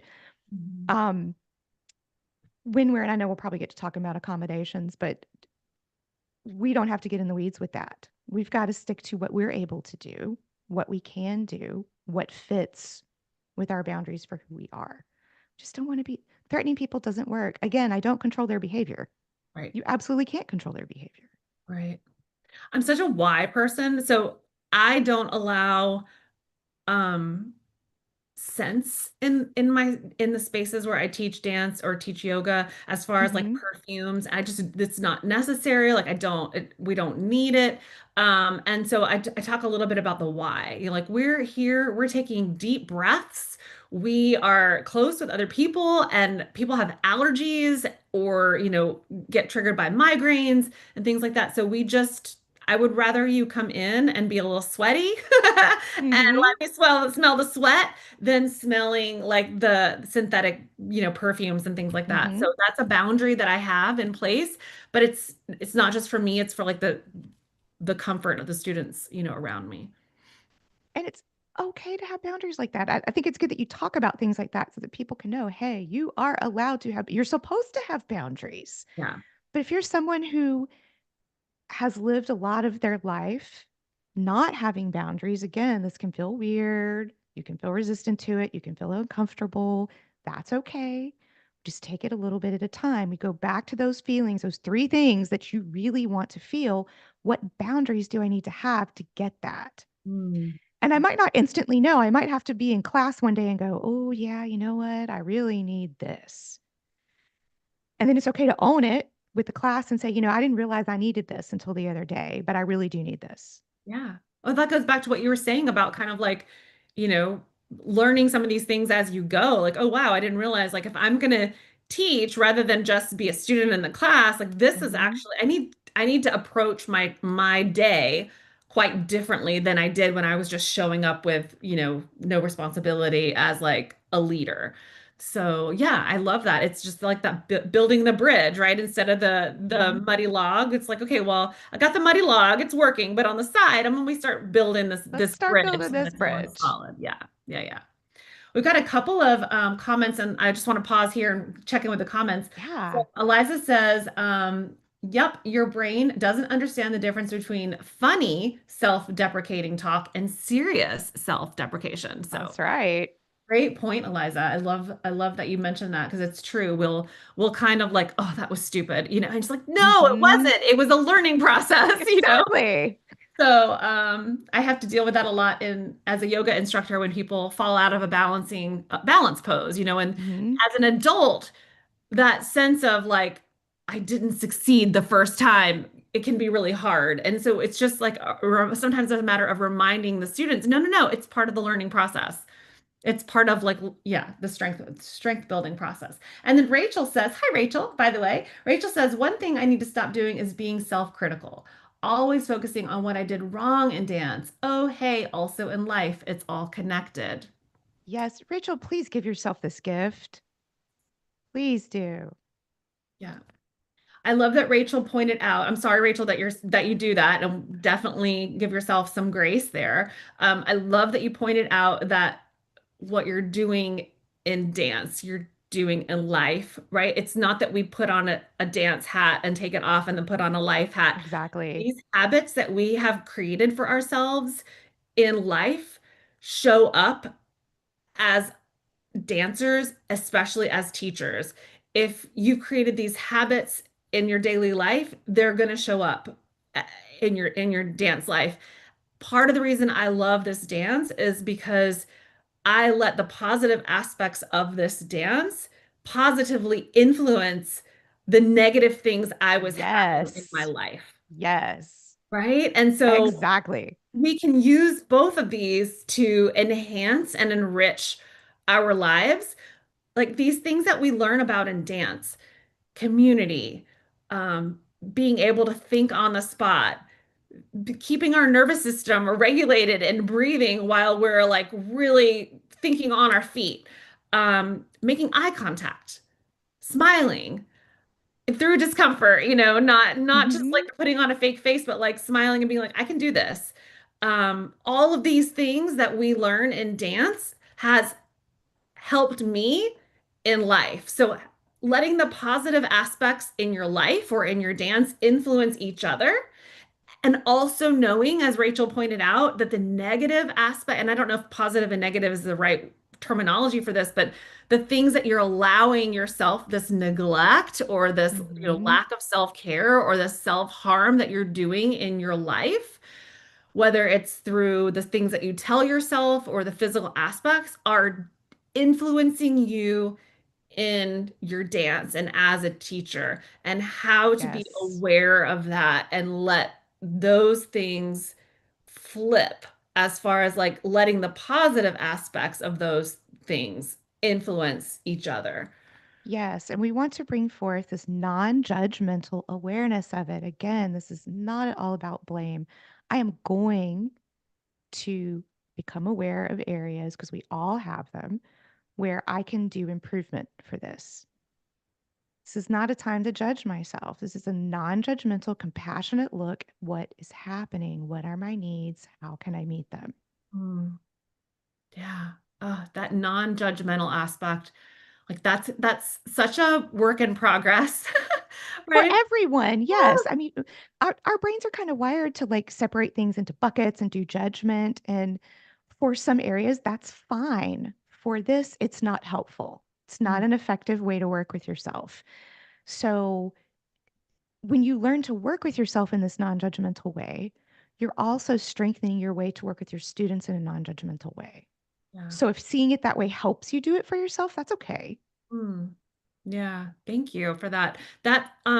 So as someone who's a problem solver, I'm the problem solver, right? Whether it's from accounting or project management, like whatever it is, I've always been like, I can fix it, I can do it. But that also means that I look at something and anticipate any problems. That's why anxiety can sometimes be a positive thing, right? Because it's also a motivator. But I Yes. will look at anything and I will break down like what's the quote unquote problem so that I can try to fix it. But I have been working really hard these last few years to not look at something with anticipation of fixing it because I'm no longer in Hmm. that mindset day to day. Now I'm looking at something, and the first thing I'm asking myself is what's working out really well? What's something that I'm doing really well here, or that this person is doing really well here? Now, what are some opportunities if you want to make it a little bit better without that like sense of self-judgment of like you did something wrong or you didn't fix this and it like letting that go. And again, that's part of that Yes. mental health that I'm working on because I was coming from this space every day for, 20 years and then trying to like within a 30-minute drive to the dance studio flip my space from identifying all of the problems and trying to fix it to like just being present in a positive way for the students. Whoo, that's really hard.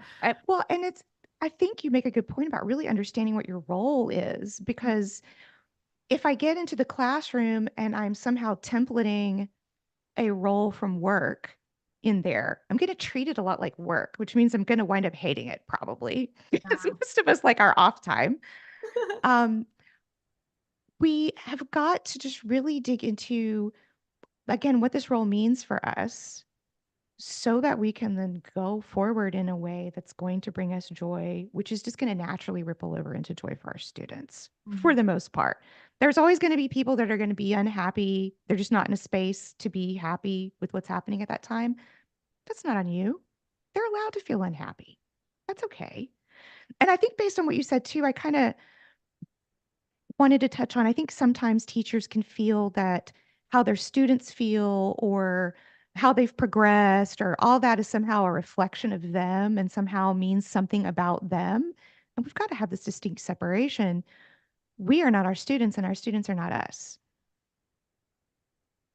That is how they are performing is how they are performing. How they are feeling is how they are feeling.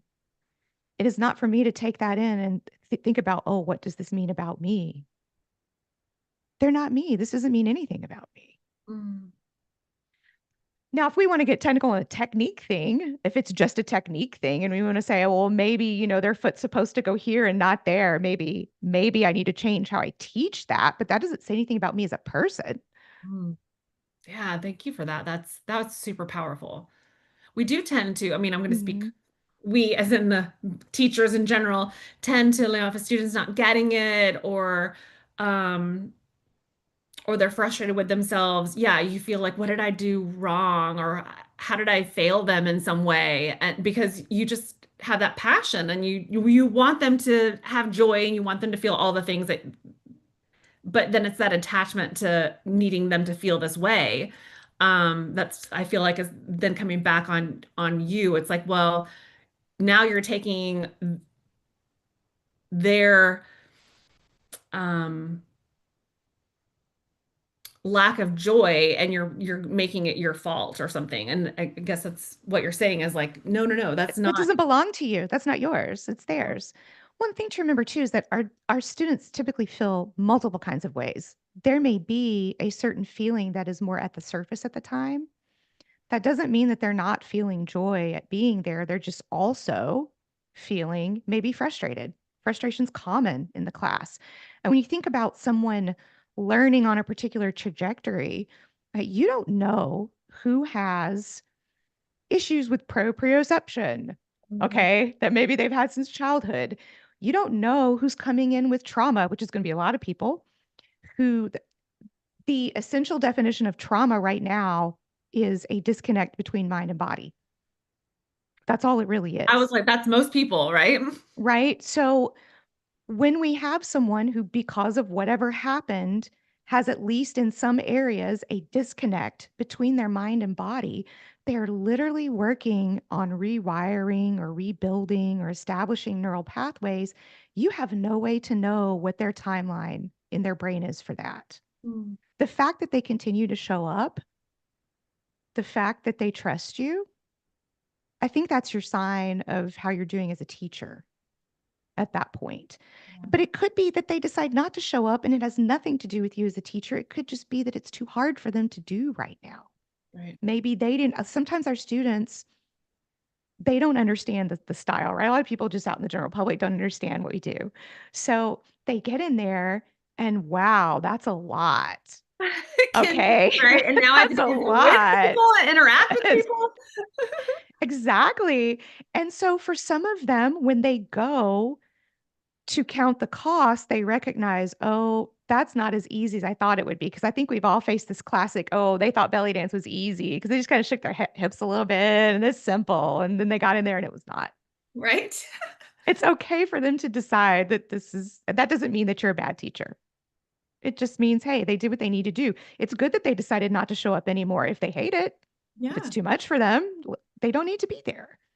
Right. How many, I know when somebody doesn't come back to class, I'm like, I have no idea. I mean, who knows what the issue is? And how many times have I tried something once or twice and I've been like, it's fine, but it's not my priority or it's It, not something I want to do consistently.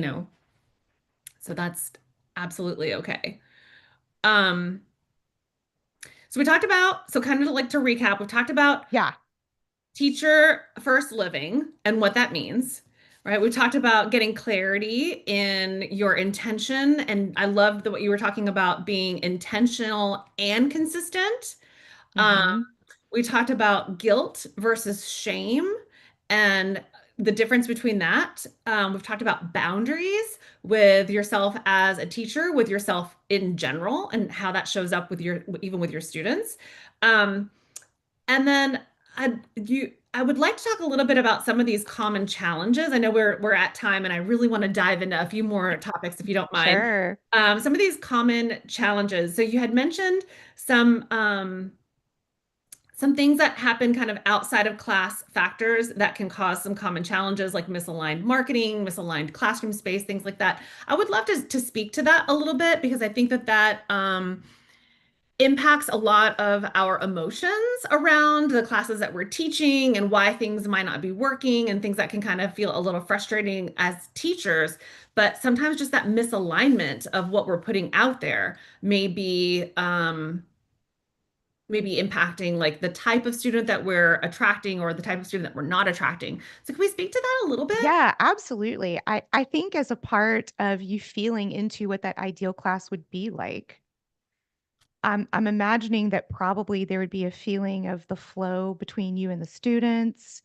If you're like a visual person, you might even see people pop into your head that, what does that look like? And I'm not talking about like as far as their appearance necessarily, but there's just kind of a vibe, I guess, that you would say that you're able to get from that. If in your marketing and in how you talk about this, if that is not directly who you are marketing to, then you're not drawing in the people that are going to be aligned with what you want. And that doesn't mean that you can't have other people come in. That's fine. Diversity is good. Mhm. But if we're out there and our marketing is just designed to get whoever we can just drag into this class, who knows if you're getting anything that aligns at all with what you want. Mm. So this gets down to when we're talking about intentionality. If I can write down what my ideal student would be like, okay, I get a list of that. Where am I going to find someone like that? That's where I need to be doing my marketing. And that's how I need to be targeting how I market. Mm. So then what are the things that that person would want? So an example would be I ran a class at my house for a while that was just my free give back to my profession where I had other, because I come from social work background for psychotherapy. So other social workers in my city could come and just dance for free, strictly for the purpose of self-care, back when I was using that word. So, so that was very intentionally marketed in spaces where only social workers were, who would only want to dance belly dance, because that's what he said it was, for this purpose. And that's it. We weren't going to be learning. We weren't going to be performing. We were just going to be having a space where we could get all this stuff just out, but in a space with other people who kind of knew what you dealt with. Yeah. So that, not that we were going to sit around and talk about those experiences, but I think as you're decompressing from the day, there's just certain things that are common in my profession. So that way I got the people that were exactly who I wanted to be with in that space, because that's what I also wanted in that time, because I had just moved to Texas. I didn't have anybody. Mm. So that created that for me. We don't meet anymore, but I now have friends out of that that we go to consult groups with and do stuff with. So if you're marketing in places where you're not going to find the people that you're looking for, you're probably not going to find the people that you're looking for. Right. And then you're probably not going to meet what you're talking about. When I think about misalignment of classroom space or class timing, like you were talking about, I only teach nights this many times per week. If I don't understand what feels good to my mind and my body for class timing, for class space, but I just go ahead with it anyway, well, that's the only time I think I can find people. There will be people who can do it at the time that you can do it. Yeah. So people who can do it at the time that you can do it, where are they? Who are they? Do I know who they? I've got, that's where I need to market. So we line this up with our needs, and then we get the people that are going to help us do this in a way that meets our needs. Yeah. I love this topic so much. Lacey and I dove into this in our teaching classes course here on FCBDU. So for those of you that haven't taken it, I definitely go out and check that out because I feel like it was really great conversation because we market to different groups of people. For instance, I really like daytime classes. So I'm not going to teach my daytime classes on the side of town where there are a lot of younger couples and people are at work during the day. So Mhm. I teach my daytime classes closer, actually, it happens to be a couple miles away where most people are retired or they work from home because they're in the tech industry or something like that, and they can get out and they can take a class in the middle of the day. And so again, like the kind of that aligning the marketing. I also think like your imagery, I know that's part of it, right? The imagery Mhm. that you use. So if I'm somebody that I'm really trying to get a more diverse group of people, um, I'm maybe gonna try to use images that have diverse group of people, right? I'm not just gonna put Mhm. skinny white girl on the front cover. I might try to get a little bit of diversity in my images with students that are existing or with workshops or things like that, so that I'm trying to get a little more, yeah, reach a few more demographics of people. So Yeah, I think on that diversity piece, yes, we're showing diversity in how people look, but also in at the things that connect us. We look at these universal connectors that go across race, across age, across all of these things, and these are the images we want to use. So what images resonate with me for those things, right? I'll tell people right up front, I'm a very magical kind of person and I like magical kinds of things, right? So my imaging for some things may be kind of magical. I'm also sci-fi stuff. So my imaging for other things, if I want to attract nerds like myself, is going to be very nerd oriented. It doesn't matter what demographic they come from. It matters that we have this kind of baseline interest into the things that we do. So then yeah, we already know we've got somewhere to go from to have a connection. yes. Yes. Yeah, and I mean like the name of your troupe, I love that and I think that that brings in Yeah, that was Eliza. It's all credit to Eliza. well, but it brings in It's that like like, magical aspect that you were talking yes. about, right? And my dance company, Prana, if you know that that's breath work and that's related to yoga Hmm. and mind-body connection, like that's the people that are going to find me in those classes as well. So, yeah, I think that the marketing aspect is sometimes not clear. It's like I'm not getting any students. Like, well, you mentioned, for instance, FCBD, and you put a picture of just you, and you're hoping to build community. Maybe explain, groups improvisational belly dance and use an image of a group of dancers dancing together. Then you're going to attract people that are interested in building community.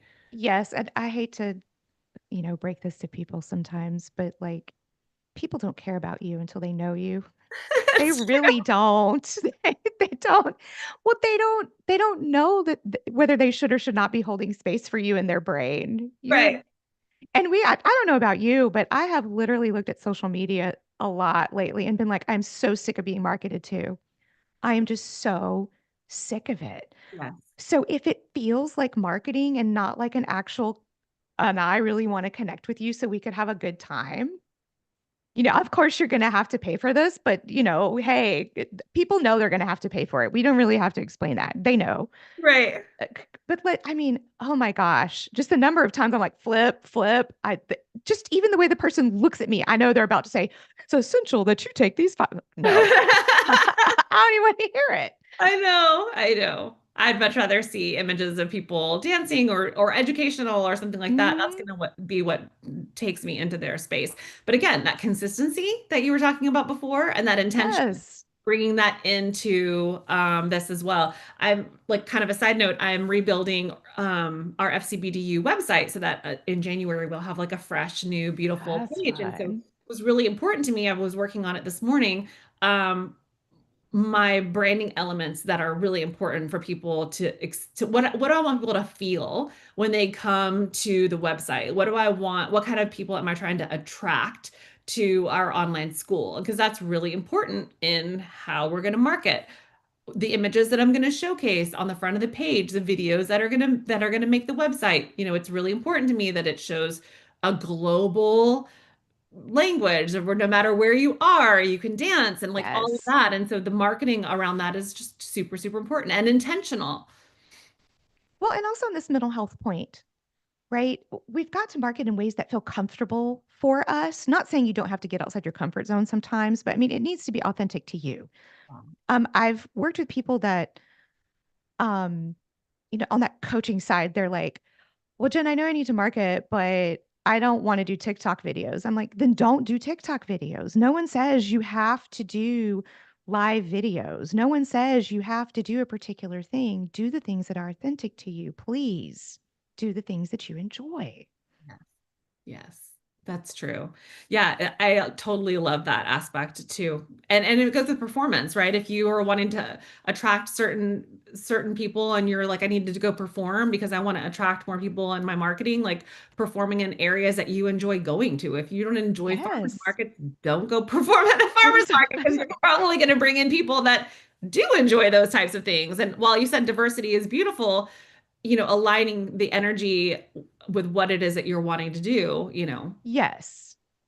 Yes. We've got to do what there's a yoga with Adrienne. She's always saying, Yeah, find what feels good. And I'm like, yeah. exactly. That's Find what feels exactly what you need to good.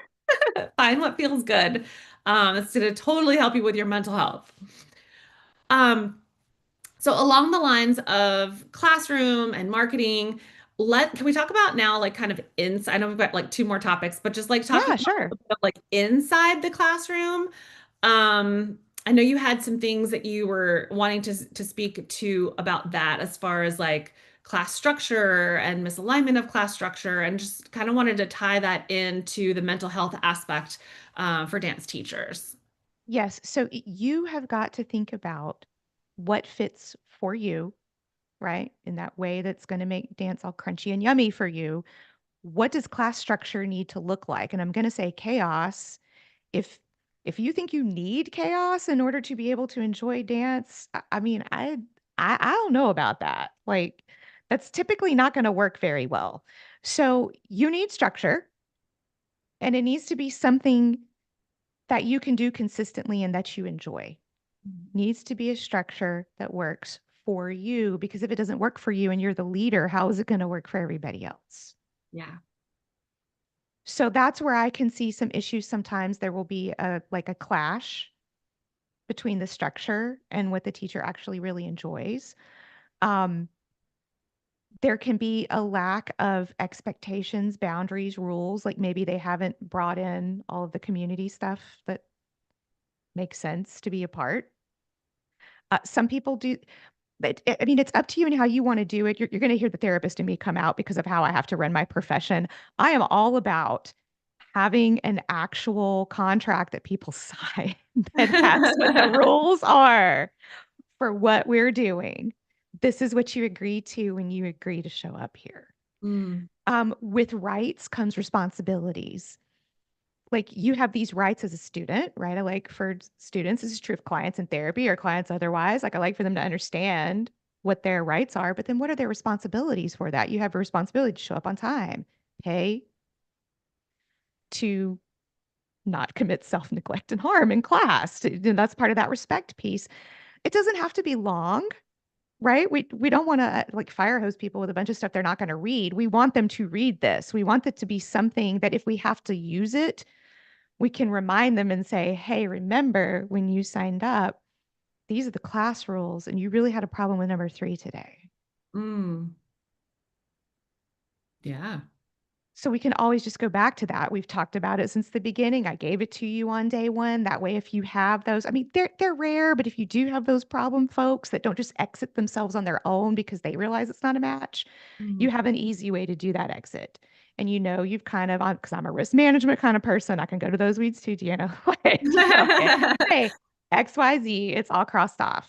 Yeah. But if you're not a document person, okay, got to communicate it verbally in class. You have to be sure that it's up there. Um, I've even worked with groups where like we had a whiteboard and we just literally refreshed like real quick because it was only like 3 or 5 rules. We just wrote them on the whiteboard at the beginning of class and then we refreshed it every single time. That way, if you were new or old, you got to remember them and then you went forward with what we were doing. Um, the other thing inside class that I see, and this is super common, is conflict avoidance, Mm. where a teacher knows they need to say something, they feel uncomfortable about saying it, and so they don't say anything. The problem does not go away because they did not say anything, and now this continues to build. And they can begin to have negative feelings toward the student or students that this is happening with because they haven't addressed it. Mm. It's not the student's fault that you haven't addressed it. Right. Like you've got to do it. Now, I'm not saying their behavior is acceptable. I'm not saying that maybe they shouldn't know better. Okay. However, it's our job to communicate expectations. It's our job to uphold expectations and be sure that everyone knows where that stands. And honestly, there are people out there, all our brains are different. What I think they should know, maybe in their brain, they just don't know. Yeah. Or nobody's told them that before. Or Exactly. Or in their family, that wasn't considered disrespectful, or, however things were. So we have to communicate and be clear. Um, I think we've talked about this a little bit already, but your own mind body connection in class is important. If you recognize that you're losing it in class, you have a responsibility to get it back Mhm. during class. So, you having practices, objects, things that you and I are talking right now. I have this little ring that I've been playing with under the desk while we talk. It's how I ground myself. When I do I didn't wear my clicky bracelets because I knew we were going to have, online. But if I'm doing therapy with people, right, I got my clicky bracelets on because I got to ground while I'm listening. I- It's okay to have your little practices, however they work for you, if they're not disrespectful, not disruptive, for how you ground and how you get back in this moment. Yes. Yes. That's why I think sometimes like a necklace or Mhm, having a song that you put on for a drill, or like I have mhm. my water my security water bottle, like my safety Yes. blanket. I go over, pick it up, I open it, I take a sip of water. Like that ritual, it takes like, Mhm. 5 seconds, but it's like grounding me. Have what you need to ground yourself. And if you don't know what grounds you, it's a great place to explore because Mhm. it's critical that you know what grounds you. Yeah. Have it with you. Um, and we've hit on this a little bit too. When teachers don't have an understanding of the dance classroom as an emotional environment, I think that breeds problems. If you're a person who is not comfortable being around other people's emotions, you're going to have a hard time teaching.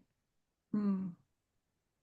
This is where this grounding stuff comes in, right? Because sometimes I'm going to interface with other people's emotions, and those emotions are making me uncomfortable. Just because they're uncomfortable doesn't mean that they're unsafe.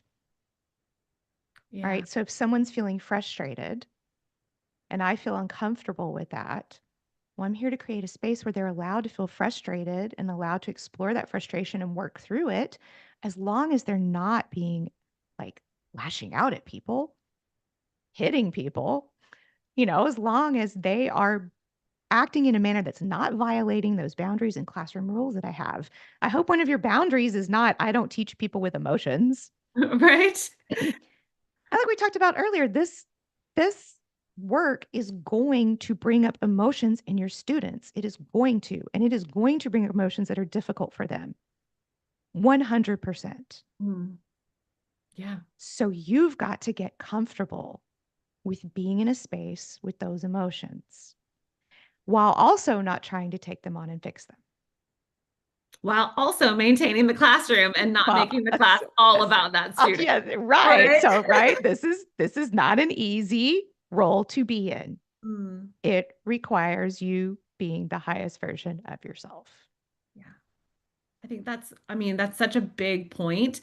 And hopefully with people, listening to this podcast, and we've been going through these topics for, the last, hour, almost 2 hours, it's it boils down to I mean, I'm just not to bring it just to one topic, but just it sounds like it boils down to you being able to show up and have the tools to show up as your best self because you have taken on the responsibility of holding space for people for the next hour, 2 hours, whatever it is, a week.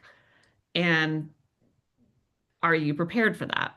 Yes, you're literally holding space for people to explore and experiment with their mind body connection. That is a powerful emotional experience for them. How do you do that and allow them to do that without you getting like sucked into a weird space yourself, right? Because other people have emotions, those mirror neurons. Next thing you know, we're triggered. Okay, let's admit it. We get triggered. Right. What do we do to manage it? We got to have our things that we do. We've got to be able to, if you don't know ways of being able to keep yourself regulated on a regular basis, when I say regulated, I don't mean that we run in and do this work when we're already in a state of dysregulation. Yes, we need to do it then, but it's hard for us to do it then because we're already dysregulated. If I'm not meditating, that's what I'm going to use an example, on a regular basis so that my baseline stress is low. The lower it is, oh, look, the earlier I'm able to catch it when it starts to go up.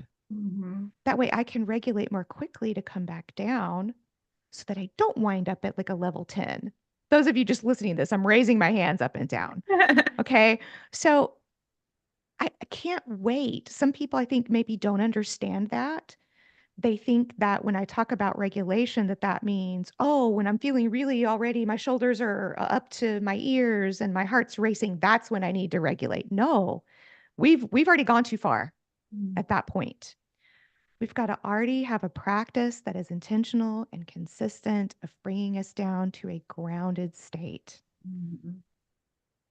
throughout the day, probably. We don't naturally just stay that way. I mean, I hate to break it to you. You thought you could just go out and do like a meditation one time a day for like 5 minutes before work and that would fix everything. That's not how it works. Right.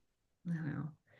Yeah, that vagus nerve stimulation, just being able Yes. to like have that calmness about you and being able to know when it's yeah, when it's going out, basically. Yeah. And until you practice it enough, I tell folks all the time, we are terrible judges of our stress level Yes. until we've practiced with it enough to actually know where we're at on a scale. And I recommend people learning how to scale it. Yeah. Oh my gosh, so many good points here. Eliza says emotional support water bottle. Oh, That's what yes. the term I was going for. Yes, I have an emotional support water bottle. Exactly. I take it everywhere I go.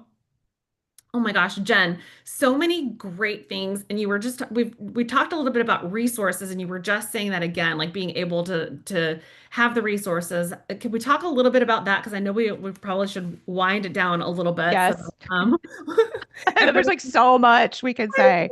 there really is. There really is. But I would love for you to share some resources because if those of you listening are like me, you've hopefully found some nuggets throughout the last couple of hours where you're like, oh, I need to really work on Hmm. that. I mean, I focus so much on self-care. I know you're not using that term anymore. I focus so much on self-care, but I never really thought about the opposite of being neglect. And I'm like, oh, what are some ways that I'm neglecting myself? Not just trying to fix things through self-care, but like things that I can stop doing that are neglect. So that's something that I'm definitely taking away. So I'd love to hear in the comments of ways that things that you're taking away. But then Jen, I would love for you to help us with some resources. Yes. That we can use it. And if we're finding that, maybe I need some additional help here and I can't really do this on my own, yeah, some just resources that you were Okay. just like, this is what you'd recommend. I'm going to say we all don't need to be doing this on our own. This is not an on your own journey. As human beings, we're not built that way. So I love Insight Timer. I cannot praise Insight Timer enough. It is free. You do not have to buy it, but if you want to, it's worth the money. They don't sponsor me. So I'll just talk about them all day long. And they have any kind of issue you want to work with, any type of meditation you might want to explore or like, it's in there. Even with timing, you can get them as short as 3 minutes. You can get them as long as like 2 hours. If go on Insight Timer. And there's also now, they have this really cool feature now where they have like a for therapist section. You don't have to be a therapist to access the for therapist section. The secret. Click on it, and it'll literally have, if there's a particular challenge that you know you have, it'll be like for anxiety, for this, and it'll have a pre-curated list of tracks that you can What? use. That's And all of those are free because they're wanting to grow their model with therapists and they want us as therapists to give them to clients. And of course I do because I like them. Um, but you could just go in there and get them. You don't have to be a therapist. Go take a look. brilliant. Um, if you're thinking, oh man, this sounds like I need therapy or maybe to go back to therapy, I would recommend taking a look at Psychology Today for your area, putting in your city. And it'll pop up folks. You can see their picture. You can read what their focuses are and how they like to approach things. You can see how they take payment. That way you can figure out what's a good fit for you. The other thing you can do if you have trustable people in your life when it comes to folks that have been to therapy or use some other type of coaching or something, because, there are different ways to get here. If they're comfortable sharing who they use, why they like them, and that sounds like it would fit for you, go check them out. Mhm. Sometimes someone really sounds great on their little profile, but then you get in there and you're like, oh, this wasn't what I thought it would be. Uh, th- ask around, see if there's people that you like. Um, there's a lot of great reading out there. I know we talked about the Body Keep Score. That's a good one to look to. There's many, many different things. And if you want it for free, go on Libby. A lot of people have for their library, or you may have another library app. You can check out a lot of these for free, and you can even get them audiobook if doing the visual part is not your thing. Yeah, so good. And then if people want to get in touch with you, Yes. yeah, do you want you it's your boundary, but do you want to offer your email address or your website? So what I will say, and my husband's in there making sure that there's a way. There's already a way to reach me, but I'm trying to make it easier on there. So I have a website now. Is it branded right this second for this thing right this moment? No, you're going to see my nerd side over there. Um, but I have a site called Dull Made Daring, DullMadeDaring, because as you can tell, one of my things is fun that is important to me. So that is on there. You can click, I think it's either on the About Me or whatever. It'll be contact Jenn, work with Jenn, whatever. Send me something. That's the best way to get me because I also do psychotherapy. Mm. And this would not be psychotherapy when you contact me. I'm because I'm talking to you in this way. I'm not here to be your therapist. Okay. But because I have psychotherapy clients, I make myself really difficult to find on social media or very difficult to connect with on purpose because that would violate ethics for me to be connected to a client in that way. And some of them, unfortunately, do try to find you, not because they're terrible people. They just, oh, she's so cool. Why can't I be friends with her on Facebook or something? So I'm not really social media connected in that way. But yeah, find me on the website, reach out to me. That's what I'm here for. It's the Excellent. fun stuff. Yeah. Okay. Thank you so much. Yeah, I wanted to make sure that we had, like, I had your boundaries in place and we knew Yes, that that yes. was clear for everyone. The other thing to throw out there, if you do contact me, um, what I can't do, right, unless we were to like have some type of specialized thing that we talked through to set up to work with you, like I can't just answer general questions of like, hey, my student's doing this in class. Could you just tell me what to do about it? Like, no, that's going to take a whole process for us to sit down and work through. So I just want people to understand that. Yeah, for sure. And they can always ask those questions like down in the YouTube comment section. And then we can always like, I mean, I'm happy to share my experience there. Yes, get with the collective of Non-psychotherapist. teachers. Yes. Yes. And we'll also, and I'll also stay tuned. I'll be having a little fun, um, low key, so only like 10 people will be open, but I'm going to do a fun little kind of prepare you as a teacher for your 2026 curriculum and workshops and kind of amplify your teaching skills for 2026. So I'll be promoting that soon because I'm going to do that in December so that we can kind of go into 2026 with that intention and with that consistency because those are some of the things that I'm passionate about, but it'll all be related to dance or yoga if that's something that you guys are interested in. So I'm not there to help you as a therapist at all. It's more of like coaching for your dance career and profession, if you will. And then along with that, I also wanted to ask everybody because this is something that I'm trying to put in place. I feel like I'm not the best at marketing for myself. Thank goodness for Alina because she is the one that tells everybody how fantastic FCBDU is. So I'm going to take a moment and tell you all how fantastic FCBDU is. And thank you so much for joining the podcast. Please like, share, subscribe, all of those things. One of the things that was really important to me is that I offer a lot of free content for our community because part of my why is connecting the world through this dance form. And I feel like doing that through free podcasts, some of our free classes, our resources on FCBDU, all of those things are really, really important to me that I offer those out there to the world, but I can't do it from the bottom of my heart because that doesn't pay the electricity bills.